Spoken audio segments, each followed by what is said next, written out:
Hey y'all, happy Tuesday, Transformation Tuesday. How y'all doing? Alright guys, so today I want to talk about 4 months and onward. For me, 4 months is when I met my dietitian. I met her on February 19th of this year, and she got me all the way right. So I realized I could eat food, I didn't have to count calories. I'm going to talk about all that in this one then. And also, alright, so where we left off, I was 235.2 pounds after 3 months. So from 313.8 to 235.2 pounds in 3 months. When I actually met with the dietitian, I had clothes on. Usually when I weigh myself, I usually just have like bra and panties on. So I actually had clothes on. And that's usually 2 pounds. So it was the day that I met her, I weighed 237.2 pounds. Yeah, so that means I didn't even take the numbers from before to let you know what I had lost from January up to now. But I think it was, I weighed 251 when I came back from Puerto Rico. So 251 to 235.2 pounds in that month, just by myself. So I believe it was 17.2 pounds. I think I calculated that already in another video. But anyway, so let's get to it. So that day she discussed my charts, and I actually posted on Instagram and did a bunch of charts for anyone that DM'd me. And if you'd like to, I just need to know your height, the day of surgery, what was your weight, and what surgery you had. Each surgery is guaranteed a percentage off from your excess weight. So the reason that they need to know, I need to know, and the dietitian goes off your height is because they do the BMI and the weight range of what you should be weighing for your height. And so you'll take like the medium height. You don't want to take the lowest one because the BMI chart, and now today with Americans, it's not all the way accurate anymore. So you take the medium lowest number from the medium grid, and then you subtract that from your current surgery weight, and then that's going to be your excess weight. That's the weight that needs to come off, that should not be there. So from the excess weight, then you take a percentage. So for bypass, the first month, you should lose 21% from that excess weight. And then by month 3, you should lose 0.35, so 35% of that excess weight. By month 6 months into it, you should have lost 55% of the excess weight. And then month 9 is 65% of the excess weight. And then by month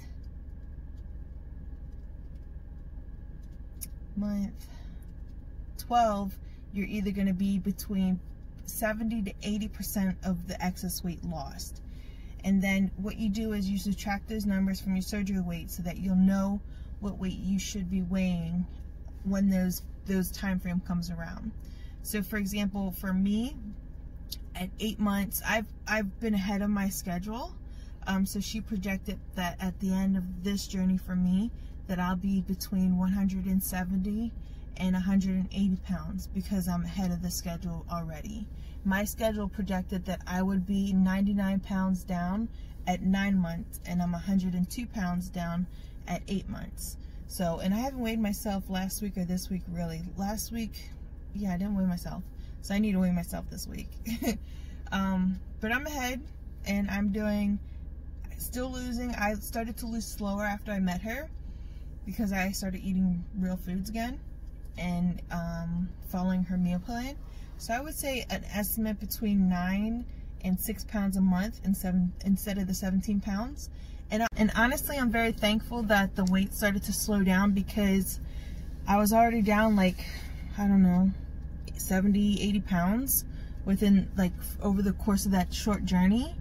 Maybe 70 pounds in like 3 months total, I don't know. But I started to worry about my skin. I started to notice like in my arms here, at the top of my chest here and in between my thighs.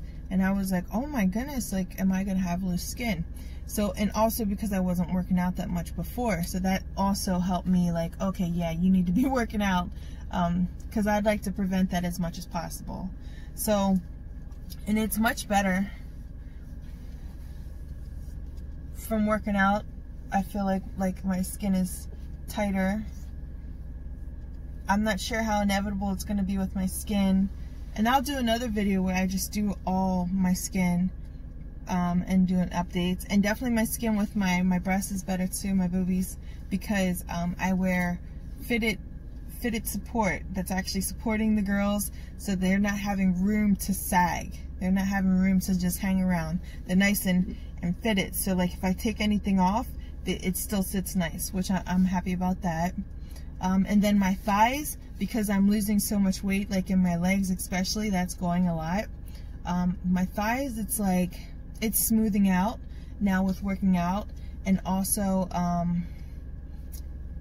it was kind of like looking like it like had like a little piece of like chub, I don't know how to describe it, that was like from losing the weight. I'll have to just do a video and show you guys.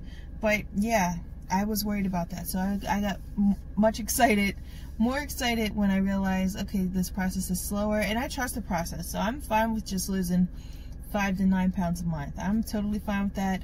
I believe with doing what I'm doing and working out, that at the end of the journey that I'll get to that goal. And I never had a goal weight.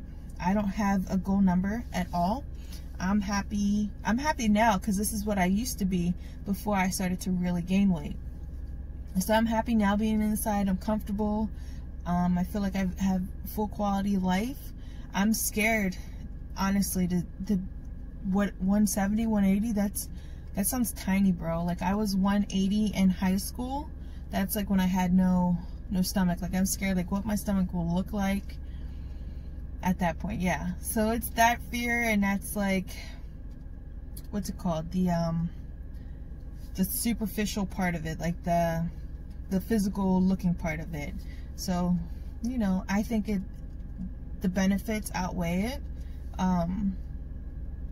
And yeah, I mean, my husband, he's always been happy with me, and, you know, I think maybe if I was dating, I would be like, oh no, like what, you know, but yeah. Anyway, so the appointment with the dietitian. So I found out I was ahead of schedule. I found out I was taking my vitamins wrong. I was only taking them once a day. If I was even taking them, I was very bad at taking my vitamins. I still struggle taking them every day because I just suck at it. I need to do better. That's just life, right? You need to always do better. So I always set that goal. But I need to take those vitamins that I have 3 times a day. And also, oh yeah, because she looked at my blood work and I had some lower levels, and she said, yeah, that should even out once you start taking that, you know, as directed, and make sure I'm getting my water in. And then she bumped up my protein intake. So instead of meeting the 60 to 90 with working out as well, she wants me to meet 95 to 115 grams, which I have been doing really good now, really good with that. So the visit was very eye-opening, because with the program, it's not meant to be counting carbs or anything like that. And after meeting her, my life got easier. Like Fitness Pal, none like looking, like I still look at labels. I still do all that, because it's just like, if I don't have to have bread, plus bread takes up too much room anyways. Most times I don't eat it just because I'm trying to eat the protein that I have there. But the carbs, she has it considered separate. Like, you know how everything has carbs in it, and so people are counting everything that they're eating with this carbs, and they're limiting themselves to like 40 or 50 grams a day, right? With my program, it's a vegetable is a vegetable, veggies, fruits, protein bar that has carbs in it, it's a protein bar, as long as it follows the numbers that it's like certain calories and certain fats and sugars in it. That's just a protein bar. If a drink or something has carbs in it, that's considered a drink. What is considered a starch or grain? See, that's what I'm always commenting on Instagram, like when someone says how many carbs. So this was considered my starch or grain, and I'm allowed 2 of those per day. So start your grains, and I have a list too of all that too. She gave us a list and like how many of each food group. Sorry, my phone keeps falling today and I apologize for that. So anyway, she gave us a list of how many of each food group you have and examples of what the food groups are. Now for this, I've been hesitant. Well, I'm not even supposed to be posting this or talking, like, I can't go too much into it because we sign proprietary information. So like, this is her and her program, and we pay to go to these classes. So it's all proprietary, and like if someone wanted to, or if she found my page, I could get in trouble if I were to post it. So I try to explain it like this. It's like the 21-day fix. In the 21-day fix, I did post about that, and I did put the meal prep containers for the 21-day fix, because what that does, it counts food groups. And then there's 3 different levels that you would choose from, and it tells you how many of each food group you would be allowed if you want to reach that goal. And there's 3 different weight brackets of what you would like to get to. And so what it means is you never have to count calories, you never have to count carbs, you literally are counting the food groups, and that just makes it so much easier in my opinion. So like, I can eat whatever throughout the day. I have all these approved snacks that I show you guys, and like protein bars, my protein shakes, and then for dinner, I know, and especially because with me working out, she said put that grain or starch before your workout and one after for your energy levels. So I know for the 2 real meals that I have a day, I'll add the grain or the starch. And grain or starch is like a piece of bread. It could be a wrap, a 6-inch wrap that I do. And I even make sure those are carb balanced ones. But if I wanted to, I could just do a 6-inch whole wheat wrap, and that would be okay. I could do a bagel, half a bagel, a half cup of rice. I could do potatoes, white potatoes, red potatoes, sweet potatoes, it doesn't matter, potatoes, rice. I could do pasta. I could do all that. So I'm having real foods, and that's a good energy source. But those are the ones that are limited. So limited to 2 grains or starches a day. The veggies, it's kind of limited. The fruits is 3 a day. Dairy, 2. So that's like a yogurt, or if I'm adding cheese to something, or if I had sour cream on a meal, you want to count those as your dairies. Protein, that's pretty unlimited, like 12 a day. And that, since it's unlimited, I just make sure I get my number. So that's what's nice about that. And then fats, 3. And fats is like your olive oil, avocado. Like so for example, like you have to take a meal and then break down what it is. So if I had avocado toast, that's my 1 fat for the day, 1 fat out of the 3 for the day, and the toast would count for 1 of the grains out of the 2 for a day. And I can have that before a workout, because that would give me the energy that I would need. Or if I'm starting to feel a little tired, I could have that for lunch. You see what I'm saying? So if you have a meal, and this is where it helps with planning, but if you have a meal idea in your head, just count it. So if it's something that says you need cheese, you need cream, make sure all that is low fat stuff, fat free. And it's something like, if I do a mac and cheese that has milk in it and that has cheese in it, that's the 2 dairies. So I only eat maybe the mac and cheese once that day, and then the next grain of starch would be mashed potatoes, or a potato, or rice, you know. So yeah, I hope it's not confusing, but the 21-day fix, that is a good example of exactly what I follow. And when you follow that and limit these certain food groups, you'll never exceed that. So those charts that I do on my Instagram, I'll pop up a couple here for you guys. So those charts where I put the calories and proteins, I don't count any of that in a day. I'll count my protein. I'll be like, oh yeah, this Premier shake's 30 grams, and now I weigh my meats just to know. So because I get full fast, I want to be eating just 3 ounces of chicken to get the protein. I don't want to try to be eating 5 ounces, because I don't need that much protein if I got most of it elsewhere throughout the day, you know? So, but I don't count any carbs, I don't count any calories, and I still lose weight. At the end of the month, you know, I'm going down. Every month I'm going down. And sometimes it fluctuates up and down. I don't weigh myself every day. because it will, like if I haven't gone to the bathroom or if I ate too late one day, I wait usually till the end of the week and it goes down. So I wouldn't consider it a stall. We were taught that stalls are if you remain the same weight for longer than 3 weeks, and I've never gone more than 3 weeks and not lost. It could be on the 3rd week, but then on that 3rd week I'll lose 2 or 3 pounds, and then I'm on that weight for another two weeks or so. And I'm fine with the slow loss. Like I said, I'm okay with that. I'm trusting the process. I feel happy with life. I feel content. This is so easy, literally just counting, okay, how many starches or grains did I have today? All right, I already had 2. So, and I find it, I never feel like, oh man, I had to, like, I never feel like I never feel like I'm restricted. If I want a day where if I want a day where I eat something, like if I eat pierogies, or like if I have pierogies and then later my husband, if he has french fries and I have a french fry, like I don't feel bad. I don't do that often though.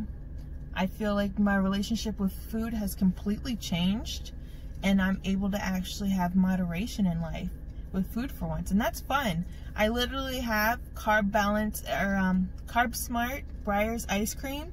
I shared it and I've had it for like 2 weeks now and I haven't even opened it yet. I buy snacks and goodies from these companies like Protein Donuts or Smart Sweets, and I just haven't even opened them yet. That's why I had to get the bariatric cabinet to organize all my stuff. So it's nice to finally have that control in my life for once, and I don't feel like I have to tell myself like control. Also, my program allows 2 treats a week, so I never exceed that. And then most of the treats I do buy, they are high in protein. Most of them are keto, so they're low in carb and low in sugar anyways, so it's very, very healthy anyways. I've never had, like, I'd have to think, like a real sweet, real sugar thing. I think before I've tried the kid size, what's it, like the snack size Kit Kat. My boss, she was handing out candy, like I've had that. Oh, I posted a real muffin. I had that recently and I had a couple bites of that, you know, and at the end of that day, I still wasn't over 1,000. I never go over 1,000, 1,100 calories in a day. And then I usually work out and I do 500 calories burning and exercise. So I never feel like restricted. Oh no, I can't have that. If I want it, I don't want a muffin every day, but they brought in muffins and I had a muffin and I was fine and I still lose. So I say it's the best tool. It has changed my everything, my outlook, the way that my relationship is with food. Meeting with my dietitian definitely opened my eyes with that, counting it and no longer having to worry about like how many calories is in this and da-da-da. There's still guidelines I follow. There's like no more than 270 calories in a protein bar and a certain amount of fats. Like those rules that she taught us in the beginning, I follow those.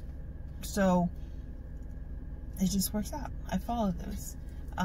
Plus, I don't think I would feel that good if I had a protein bar that was that heavy. You know, I don't think with the restriction we have, we would be able to physically finish it. So then she gave us healthy meal ideas, which I had explained before in the previous video, that with the meal ideas, I just type in Pinterest, for example. I put in keto, whatever I'm hungry for. So keto tuna casserole, and it'll come up with cabbage noodles and it's delicious, and it'll have like heavy cream in it or something. I replaced it with a low fat or fat free version. Like if it has cream cheese in it, there's fat free cream cheese that I get from Walmart, and I can still enjoy these foods that I love so much. And I'm a foodie, I love food, so I get to enjoy these foods by making it a better version that can fit within my macros. So I think it's fun. I had fun with that. But so examples of some healthy mini meals, like an apple with peanut butter, half a banana with peanut butter, deviled eggs. She put the lox bagels, like the smoked salmon with the cream cheese and the red onion. I've done that. As soon as I saw that on the list, I was like, bet. Delicious. Mini pizzas with the whole grain tortilla. I've done that with the cheese and the turkey pepperoni. All that's here you can have. Chef salad, which is delicious. Fajitas, yogurt with granola and berries. I've done that. A stir fry with zucchini spaghetti, like zoodles. I do that. I love zoodles. Hummus. Then she has like steamed shrimp and cocktail sauce. The muffin tin eggs. Everyone does that, I feel like. And then even a turkey dog with chili and cheese. You can have a chili cheese dog. Just make it healthier. And that's what she's done here. She has low-fat nachos and all the healthy ingredients you can add to it. Chickpea salad. I mean, and these are ideas. And then she sent us a grocery list of like awesome fat-free, low-fat items that I didn't even realize that you could grab. And she has it broken down into like different breakfast, lunch, those kind of areas. So it was helpful. It opened my eyes. It saved me. I didn't have to count anything no more. And I'm happy. I'm very, very happy. It's easy. So look up 21 Day Fix, or DM me on Instagram and we can talk a little bit more. But it's something I can't post. If you're interested in your chart to see if you're doing good along the chart, most of the people that I did the charts for, they're way ahead. And that's amazing because I'm doing the average. And so other people, they're already aiming for the lowest BMI. And that literally is so amazing. You guys are crushing it. Fucking killing it, bro. So, yeah. Yeah, so if you need any of that, message me the height, day of surgery weight, or what you weigh now, your highest, and what surgery you're going to get. And then I could estimate all that for you. And if that number I send you does not look good, most likely you'll be ahead of it. And if you want me to, I can readjust it and do it off the lowest BMI number so that you can see the lowest number, what you could possibly achieve at the lowest as well. So, all right, guys, gotta go back into work. I hope you guys are great. I'm all caught up with everything that I've gone through. There's been nothing major from 4 to 8 months except for hitting milestones.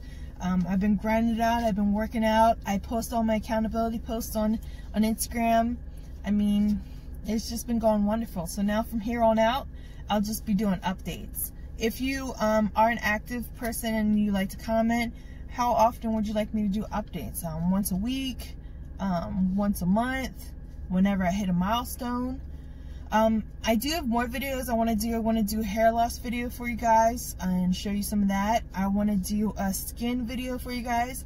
And I also want to do a video of how to be influencers.